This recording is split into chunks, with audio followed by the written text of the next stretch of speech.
Hey, what's up? This is Brandon Simmons for BrandonSimmons.biz. This is my weekly video blog called Bullheaded, a review of the Houston Texans news as well as a preview of the upcoming game matchups.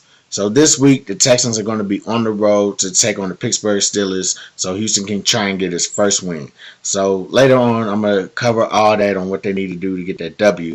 But first, I want to recap all the action, or some of the action from last week's game against the Baltimore Ravens. So as expected, probably expected by a lot of people, including the fans. It was a blowout loss to the Ravens, unfortunately, and sent the Texans down to 0-2. A couple of things that I want to take away from this is, number one, the game seemed like it was in control until the fourth quarter. It seemed like it was really reachable. The Texans offense had their moments. The defense, they had their moments through three quarters. Obviously, the Ravens, they pretty much played better throughout that same amount of time. But it seemed like heading into that fourth quarter, the offense got a little bit of life, and things might have gave a little bit of hope for a comeback. But as you can see, all of that went away in the fourth. Also, number two, in the game, the offense, they tried to show some improvement as far as like moving the ball down the field, but it just wasn't enough. And what I mean is like just airing it out down the field. I think Watson had one strike to Cooks in the second quarter. That was a pretty big play, and Cooks, he finished with like 95 receiving yards. So it was. They tried to show a little bit of improvement, but they just didn't show enough improvement. David Johnson, he wasn't the David Johnson in a season opener. He kind of came back to earth a little bit with his output. As far as the defense goes, they were able to get 4 sacks on the quarterback. And that was, that's a real big thing as far as like, when playing the Ravens, just seeing if you can get a helmet on Lamar Jackson. So they were able to get 4 sacks, 2 of them by J.J. Watt. However, it just really wasn't enough. They blew some really big plays as well, including a 30-yarder on 4th and 1. They gave up a 30-yard rushing touchdown on 4th and 1, which is, crazy to me. I mean, I could see you giving up 5 yards, but 30 on 4th and 1, like, come on, man. Gotta do way better than that. So that was something that it just really didn't stand out. Just really didn't sit well with anybody, obviously.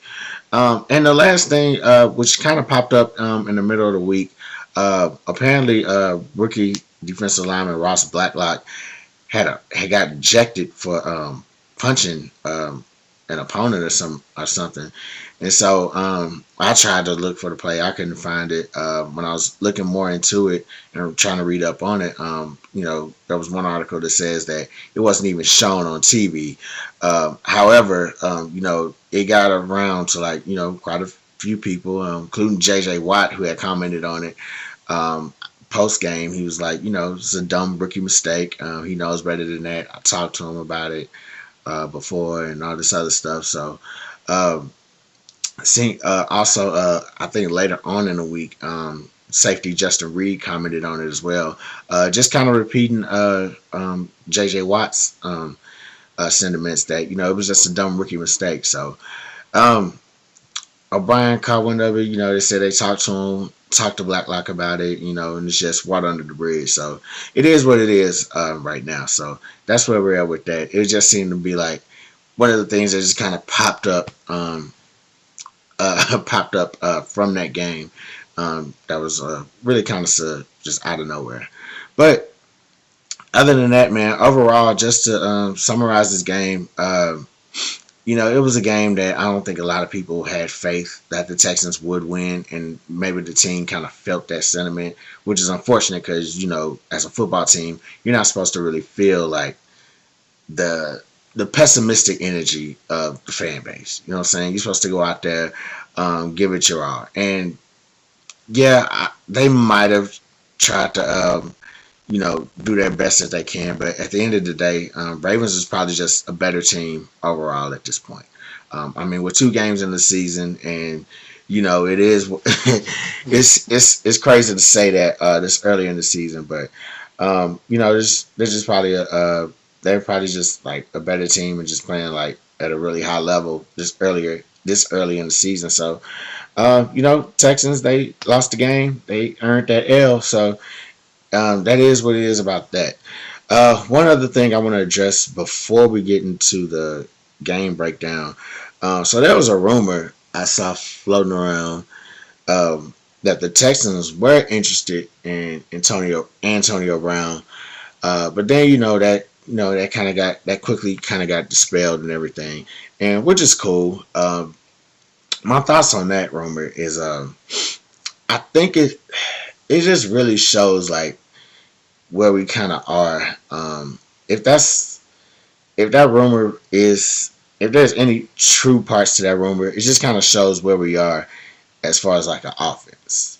Um, so I mean, everybody's still talking about the DeAndre Hopkins trade and all that stuff. How we got rid of a playmaker, this, that, and all that other stuff. And coming in, I was one of the people when we started like building up this current receiving group. I was one of the people that was kind of leaning towards like, maybe Watson can probably distribute the ball a little bit more. Maybe that'll help him with that. These aren't like I've said, these aren't like number one receiving guys. They're guys that can make, quite a few plays here and there. Will Fuller, I know what he can do when he's healthy. Brandon Cooks, he's done his thing like with quite a few teams over the last couple of years. Randall Cobb, he's pretty decent himself. So I didn't think any of these guys would just be like standouts, you know what I'm saying, to replace a DeAndre Hopkins. DeAndre Hopkins is a goddamn weapon, you know what I'm saying? So, yeah, with that being said, this Antonio Brown thing, it just made me realize that, they're probably just giving up on this whole idea that Watson has to share the wealth amongst all these receivers and that he just really needs, a legit playmaker that, a playmaker, and we shouldn't have gotten rid of our playmaker like that. So, yeah. Other than that, would Texans fans welcome Antonio Brown at this point? Hell yeah! Like, I get it. It's AB, and he had one heck of a ride last season. He talked smack to his boss, called him a racial slur. He got traded to, one of the best football teams in the league, which, had he stayed there, it probably would have been a different outcome for Tom Brady and the Patriots and all that last season, but that's a whole other story. But basically to say, AB, he, you know what I'm saying, like, it seems like he still has some left. He has something left to prove. The only thing that's probably really dragging him down or holding him back is this, potential 8-game suspension, which is the results of like him violating the personal conduct policy from all his like assault cases and all the other stuff. And some of his antics. I think the last time he was like popping up in the headlines, he was arguing with the cops over removing his baby mama from his house, and just we don't Texas fans have heard enough about baby mamas and wide receivers, to be honest with you. So, long story short, yeah, I just feel like at this point, despite all of that, I think Texans fans will probably risk having him out for 8 games. Just to come back around and be like, okay, it's 8 games later. We're kind of in the thick of the playoff hunt, hopefully, or we can get in the thick of the playoff hunt. Put him in. Let's see what he can do for our offense. Let's see how we can move forward with him. I think he took like basically a year off, so he probably got like good 3 or 4 more years that we can use him, and probably 2 where you can be like, maybe a primary receiver, and then we just kind of draft somebody or bring somebody else in. But I think right now, any team, I think we definitely would welcome AB on there had that rumor been true or not. So with that said, we'll never know. You never know with O'Brien. He'll probably flip something, probably trade away J.J. Watt for some chicken nuggets. I don't know. I'm rambling right now, so let me just go ahead get to what we got to get to. So, as I said, man, Texans are going to be playing the Pittsburgh Steelers. Let me see if I move mine. There you go. Yeah, so they're going to be playing the Pittsburgh Steelers this Sunday. Going back on the road, actually. So that's 2 road games in 3 weeks for the Texans. Probably 3.5 weeks, considering the season opener was a road game, but on Thursday night.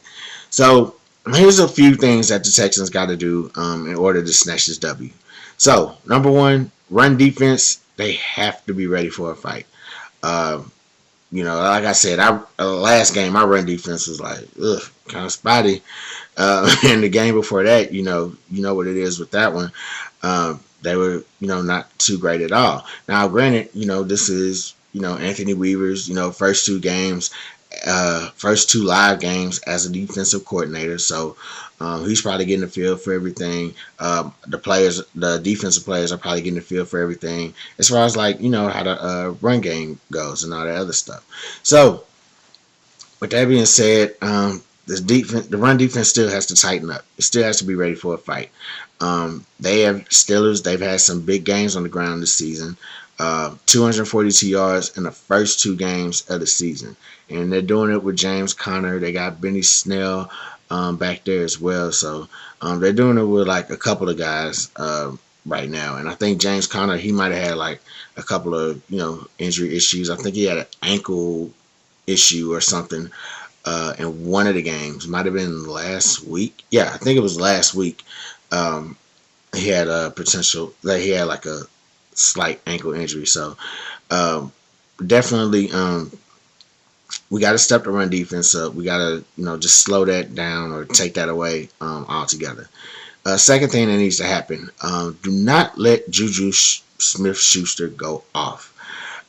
Speaking of injuries, he's been dealing with some type of knee injury, but it hasn't been like serious, and so it might have affected him a little bit. He's not putting up like big time numbers this season, but it's still early in the season, so I would expect that to like once he's like worked in and that just kind of and they figure out like what they need to do with that, he'll probably have like a better season going forward, and hopefully that does not start this Sunday. But I would definitely say make sure he does not go off, and just watch out for wherever he'll be. Of course he'll catch deep passes. He'll catch middle. They'll put him anywhere that they can throw him. They find a spot to throw in the ball. Sometimes they'll put him in the backfield, like last week. Yeah, like last week they put him in the backfield once, and they threw a little check down pass to him, or they put him in a slot, and they threw a little flat to him and everything like that. So, and the flat, I think it went for like maybe at least 10 yards or so. So just kind of make sure you know where he's at. Do not let him go off, but don't sleep on these other wide receivers that they got. Claypool, Deontay Johnson, those 2 guys have, outside of Juju, those 2 guys have been making some big plays when needed. I think Claypool had like 3 catches for 88 yards.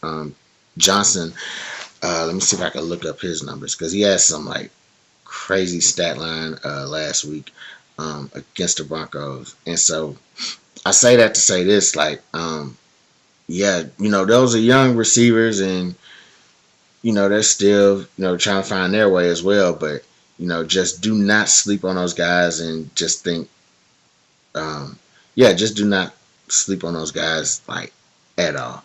Let me see if I can pull up Johnson's numbers. Yeah, Johnson had, 8 catches for 92. So a pretty, solid, productive day for Deontay Johnson. So, yeah, just kind of be aware of that. Make sure he's not like just chipping away at the secondary. Also, last thing, offense has to be more consistent with pushing the ball down the field. So, these last 2 games I've noticed were like the Texans will take a shot downfield, and I don't really see the tape on whether it's like the safeties. It's just what the safeties are like, not it's just what the coverage is just giving them, or if they're just not seeing any receivers open downfield. But what I will say, Texans have to be more consistent in just pushing it down the field, just making sure that the receivers can push out at least like a 10, 15-yard route or something. Just kind of hit them with some of these deep passes and deep passes, 20 yards, 30. Of course, you're probably not gonna go 20, 30 yards every play, but just be more consistent and just getting the ball forward, down the field. Some of these 5-yard routes or routes below the first down marker, they're cool for like, maybe setting up the run or just kind of eating away at clock. But it's great to like just try to get like a 15 to 20-yard play like ever so often. Probably, I don't know, maybe 2 or 3 of them a quarter or a drive or something like that. But definitely be consistent and more aggressive in pushing the ball down the field. I seen the one play with Cooks last week that was good, but more plays like that. Just try and go after this Steelers secondary and challenge them as well. Challenge all secondaries, but try and challenge the Steelers secondary and just try to get the ball down the field and just create more deep plays, because we got the receivers to do it. To be honest with you, I mean, of course, it comes into a question of like consistency and all that, but definitely just try to get it done. So, going to recap over that, what they need to do, what Texans need to do to get this W. Run defense, get ready to be in a fight. Challenge, kind of try and take away that Steelers run game. Do not let Juju Smith-Schuster go off, or any of those wide receivers go off. Try to contain them as much as you can. And last thing, be more consistent in getting the ball down the field. So, with that being said, I'm Brandon Simmons for BrandonSimmons.biz. Holla black.